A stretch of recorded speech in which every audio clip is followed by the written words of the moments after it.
Areas in Morobe province that are still inaccessible, and I guess that's the biggest fear, that the information's coming out too slowly from those areas, and especially those areas in and around the epicenter of the quake.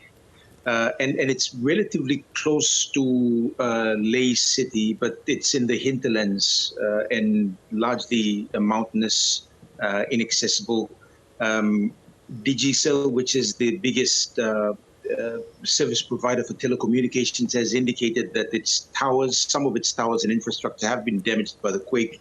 Telecom and Dataco have also said that the quake also damaged the fiber link from Australia.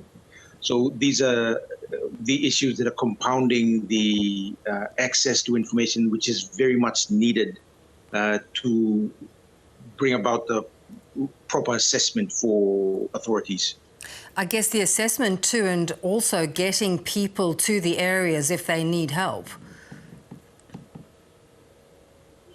Yes, that has always been a big problem with disasters in Papua New Guinea, because it's one thing getting the information to authorities for assessment, and then another totally different thing trying to get people from the bases into those areas affected. So it's all those problems compounded, and which makes it a very complicated situation for Papua New Guinea disaster management. Yeah.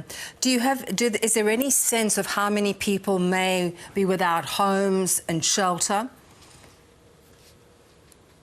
From the pictures I've seen, and those are pictures that have been sent to me, the homes are damaged. I guess they're still livable, but it's unsafe for them to live in those areas that have seen landslips, and in some places we've got one report of a village being buried.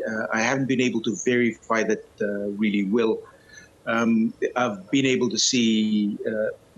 I've got reports from the chopper pilots who did the medivacs immediately after the quake, and they brought people into Ley City for treatment.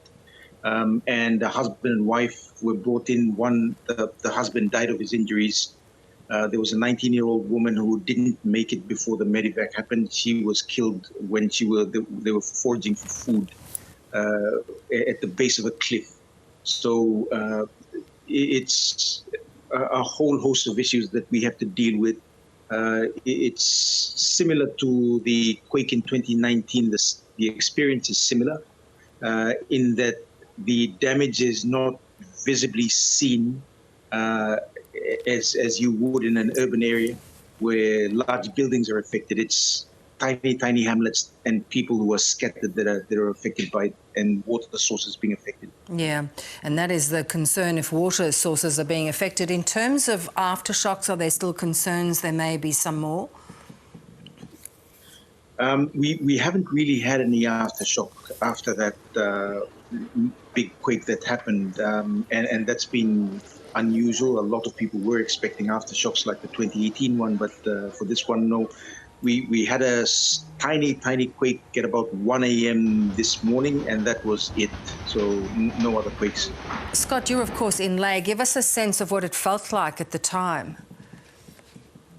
Yeah, we were in a house. We're in a house on stilts and metal stilts, and that the house was shaking quite violently. Usually the quakes last about 30 seconds to a minute, but this one went on for about over a minute, so it scared us a bit.